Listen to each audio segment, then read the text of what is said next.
नमस्कार। आप देख रहे हैं M20 लाइव। मैं आर रॉय आप सभी दर्शकों का एक बार फिर से स्वागत करता हूं। आज हम पहुंचे हैं सिवान से काफ़ी दूर गुठनी बाजार में, और गुठनी बाजार में आने का मेरा एक ही उद्देश्य है, अच्छे स्वास्थ्य की जानकारी और अच्छे स्वास्थ्य की खोज में आज हम पहुंचे हुए हैं आरोग्य धाम चिकित्सालय में, जहाँ के डॉक्टर साहब हैं अभिषेक कुमार जी हमारे साथ मौजूद हैं। इनसे हम जानेंगे कि अभी जो सर्दी खांसी का मौसम चल रहा है और गांव देहात के लोग इस सर्दी खांसी को कोरोना की नज़र से देख रहे हैं, तो ये इसको क्लियर करेंगे कि सर्दी खांसी और कोरोना में बहुत सारे सिस्टम का अंतर है, और ये आपको बताएंगे कि अभी सर्दी खांसी से बचने के लिए अपने आप को कैसे ढालें अभी बरसात का मौसम है इसमें, और कैसे खान पान का हम सेवन करें ताकि इससे हम दूर रहें। तो आइए पहले डॉक्टर साहब का परिचय कराते हैं आपसे। स्वागत है डॉक्टर साहब हमारे चैनल पे आपका। डॉक्टर अभिषेक कुमार। अभी बरसात का मौसम है, बरसात के मौसम में वायरल सीजन, ठीक, तो इसमें अपना विशेष ध्यान रखना पड़ता है। बारिश में भीगने के बाद फिर धूप लगने से मौसम जो है बदल रहा है, इसके कारण लोग बीमार पड़ रहे हैं।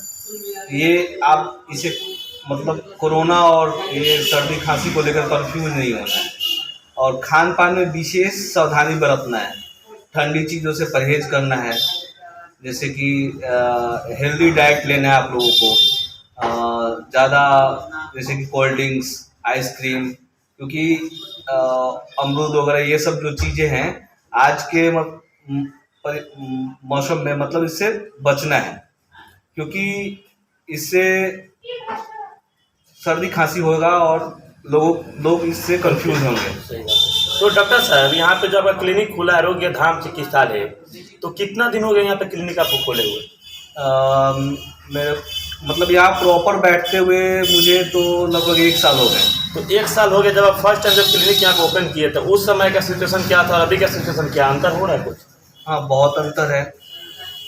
मरीज पेशेंट अब आते हैं ज़्यादा आते हैं पेशेंट। सर आप जैसे जनरल फिजिशियन भी हैं और सर्दी खांसी का मौसम चल रहा है, तो मैं दर्शक जो भी देख रहे हैं अगर सर्दी खांसी बुखार या और भी बीमारी से जो पीड़ित हैं, तो आपके लिए एक सुनहरा अवसर है गुठनी बाजार के अगल बगल आप रहने वाले हैं, एक बार जरूर आए, सर से मिले आरोग्य धाम चिकित्सालय में डॉक्टर अभिषेक कुमार जी से, जो गुठनी मस्जिद से 20 कदम दक्षिण है और पशुपति प्रसाद के मकान में गुठनी बाजार में आप आइए, इनसे सेवा लीजिए। आप ही के सेवा के लिए बैठे हुए हैं, क्योंकि सर के पास एक काफ़ी लंबा अनुभव भी है, 2-3 साल का एक्सपीरियंस है आपके पास, और अभी का जो मौसम है उसके लिए सटीक आपको ये जो गाइडलाइन दिए हैं इसका आप पालन कीजिए, निस्संदेही आप सर्दी खांसी से भी बचे रहिएगा। तो सर एक चीज़ हमको देखे हैं कोरोना काल में हम लोग, और भारत सरकार द्वारा आप लोग कोरोना वॉरियर की उपाधि से नवाजा भी गया है, लेकिन उस समय जो डॉक्टर समाज का दूसरा भगवान होता है, डॉक्टर को दूसरा भगवान का दर्जा दिए है जनता, और जब उस जनता पे भारी संकट आया था और देश पे भी एक मतलब दुख की घड़ी आई हुई थी, तो उस समय कुछ ऐसे डॉक्टर थे, चंद डॉक्टर जो अपना क्लिनिक बंद कर चुके थे, और जो सरकारी डॉक्टर लोग थे वो लोग सेवा दे रहे थे, 24 घंटे अपने जान पर खेलते हुए लोगों को हाथ लगा रहे थे, उसमें मतलब दवा इलाज सब कर रहे थे, और जो छोटा छोटा बाजार है वहाँ के भी डॉक्टर लोग अपना सेवा जारी रखे थे।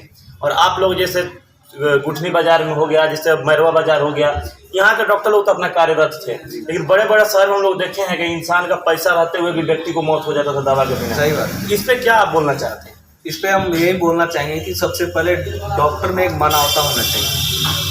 हम लोगों का क्लिनिक पूरे कोरोना काल में खुला रहा। लोग कहते थे कि डॉक्टर साहब अपना फी बढ़ा दीजिए। हम बोले कि एक तो कोरोना का बुरा समय चल रहा है, उसमें फी बढ़ाना मुनासिब नहीं होगा। निःशुल्क बहुत लोगों को निःशुल्क देखा है, मतलब हम लोग सेवा के लिए बैठे हुए हैं, सेवा भाव से मरीजों की सेवा किए हैं। यहाँ पर फी रहे या ना रहे ऐसा नहीं था कि मतलब कोरोना में बहुत सारे ऐसे डॉक्टर भी हुए जो कि बिना मतलब का जांच, बिना मतलब की दवाइयाँ, इंजेक्शन वगैरह लगाया, लेकिन हम लोग ने ऑथेंटिक ट्रीटमेंट किया, केवल मरीज को डराया धमकाया नहीं। जो सस्ती से सस्ती दवाई बन पड़ती थी वो लिख के मरीज को ठीक किया। जांच के नाम पे अवैध वसूली भी नहीं हुई। डॉक्टर साहब ऐसे देखा जाता है कि जो डॉक्टर होते हैं वो समाज का बैकबोन है। कोई भी दिक्कत है, कोई भी समस्या है, आप लोगों के सामने आकर लाना चाहिए। जैसे हर एक चीज का कुछ परिभाषा होता है, वैसे डॉक्टर का भी एक परिभाषा होता है, समाज से जुड़े रहना, समाज को जब दुख आए उस दुख की घड़ी से बाहर निकालना। लेकिन आप लोग तो अपने फर्ज को ईमानदारी पूर्वक निर्वहन किए उस दुख घड़ी में, और भारत जो आज सुरक्षित बचा हुआ है उसमें आप लोग का योगदान बहुत ज्यादा है। ऐसे तो देश के सुरक्षा में सेना का हाथ होता है, लेकिन विगत जो 1.5 वर्षों का समय है उस समय देश की सुरक्षा डॉक्टर ही किए हैं, और उसमें आप लोग उसके हकदार हैं। और वो डॉक्टर क्या अपने आप को कभी माफ कर पाएंगे जो अपना क्लिनिक बंद कर चुके थे और उनके वजह से किसी व्यक्ति की मौत हो चुकी है, दवा के अभाव में कोई व्यक्ति मर गया है। मान लेते सर्दी खांसी या कोरोना का लक्षण है, लेकिन उसको टेस्ट तो कराइए पहले, कोरोना है तो हाथ मत लगाइए। लेकिन हमने ऐसे ऐसे डॉक्टर को देखे हैं जो हड्डी का डॉक्टर है। अब किसी का पाँव टूट गया उसमें क्या कोरोना हो सकता है सर, किसी का हार्ट अटैक हो गया उसमें क्या कोरोना हो सकता है। ऐसे ऐसे क्लिनिक बंद पड़ा था। तो सर ये आप लोग के अंदर वो डर नहीं था जो उन लोगों के अंदर डर था? देखिए डर तो था, लेकिन हमारा जो पेशा है, डर हम कब तक डरेंगे? हमको काम पूरी जिंदगी यही करना है, कोई और काम तो कर नहीं सकते नहीं है। हमने पढ़ाई करा है, इसी के लिए करा है कि हम मरीजों की सेवा कर सकें। सरकार को इस बाबत सोचना चाहिए कि जो डॉक्टर्स अपना क्लिनिक बंद करके कोरोना काल में गायब रहे उन पे कुछ संज्ञान लेना चाहिए, कुछ कार्रवाई होना चाहिए। मतलब लाइसेंस जो सरकार देती है, सरकार को अधिकार भी होना चाहिए कि लाइसेंस छीन ले। सही बात है। जब देश पे संकट आएगा उस समय अगर साथ नहीं दीजिएगा तो किस बात के आप डॉक्टर हैं? किस बात का डॉक्टर? तो डॉक्टर साहब अभी बताइए, जो मरीज जो पेशेंट अभी देख रहे हो, जो भी मतलब दर्शक देख रहे हो, कोई पेशेंट हो अगर जनरल फिजिशियन के अंतर्गत, तो आप जैसा अभी आम जो बीमारी हो चुकी है, गैस का पेशेंट हर घर में मिलेंगे, हार्ट का पेशेंट, शुगर का पेशेंट, बीपी का पेशेंट, जोड़ों में दर्द, ये तमाम बीमारियां आम बात हो चुकी है आज के ज़माने में। और हमको लग रहा है कि सारा तो जो बीमारी है वो खान पान के कारण ही हो रहा है, और डेली हम लोग एक्सरसाइज नहीं करते, टाइम टेबल हम लोग सेट नहीं कर पाते, इसके कारण होती है। इसके विषय में जनता को क्या संदेश देना चाहते हैं? क्या उसका सटीक इलाज यहाँ पे है, और नहीं हो इसके लिए कैसे बच सकते हैं? देखिए कि बीमारी का जो मुख्य कारण होता है वो होता है कि मिथ्या आहार विहार। मिथ्या आहार विहार का मतलब होता है कि जो हमारा खान पान है वो गलत, हमारा जो आचरण है वो गलत, हमारा जो जीने का तरीका है, शैली है वो गलत, व्यायाम नहीं कर रहे हैं, एक्सरसाइज नहीं कर रहे हैं, टहल नहीं रहे हैं, तो बीमारी का कारण यही है। और सेडेंटरी लाइफ स्टाइल जी रहे हैं, मतलब ज़्यादा जंक फूड खा रहे हैं, और बाजार की सामान बहुत ज़्यादा, तो बाजार की सामान जो वस्तु हो गई, समोसे, चाट, पकौड़े, चाउमीन, ये सब खा रहे हैं। ये सब बहुत नुकसानदायक है। और अगर हम इस दिनचर्या को और फॉलो करें, मतलब आहार विहार के नियम का पालन करें, तो हम बीमार पड़ने से बच सकते हैं।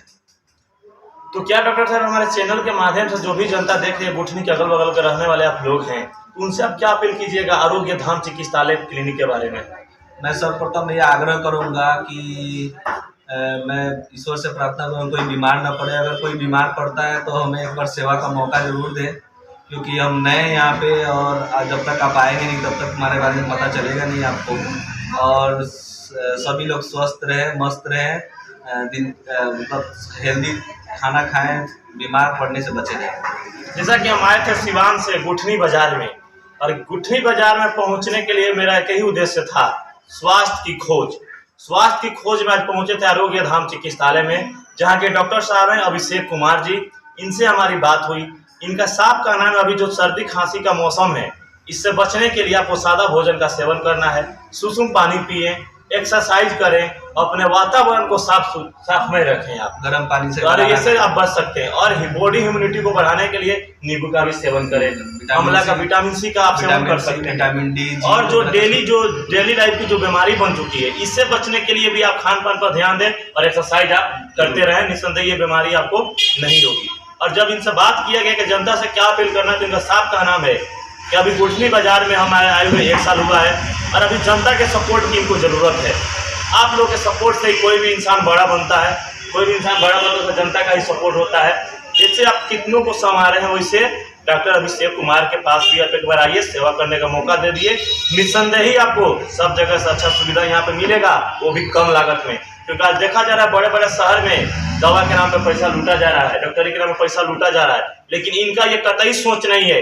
क्योंकि इन्होंने ये साबित किए हैं कि कोरोना काल में जब पूरा देश पर संकट छाया था, पूरा बिहार पर संकट छाया था, तो उस समय इन्होंने निस्वार्थ भाव से आपकी सेवा किए थे। जान पे खेलते हुए आपको रात दिन आपकी सेवा के लिए यहाँ पे बैठे थे, और जिसके पास पैसा नहीं होता था उसको भी ये दवा करके यहाँ से सही करके भेजे हैं। इनका सिर्फ एक ही उद्देश्य है, जनता की सेवा करना। तो जनता से भी अपील है कि आप भी इनको आगे करने में अपना योगदान दीजिए। कुछ दिन तक इनके साथ चलिए, कदम से कदम मिला के चलिए। निस्संदेही आपके बदौलत, इस जनता के बदौलत अभिषेक कुमार को एक दिन पूरा सिवान जानेगा, और सिवान क्या पूरा बिहार जानेगा अगर जनता का प्यार सम्मान मिला तो। आप लोगों से गुजारिश है, अगर किसी बीमारी से आप ग्रसित हैं तो सर जनरल फिजिशियन है, आप अवश्य एक बार आए आरोग्य धाम चिकित्सालय में, जो गुटनी मस्जिद से 20 कदम दक्षिण में स्थित है। तो आप इसी तरह के खबर को देखने के लिए बने रहिए N20 लाइव पे।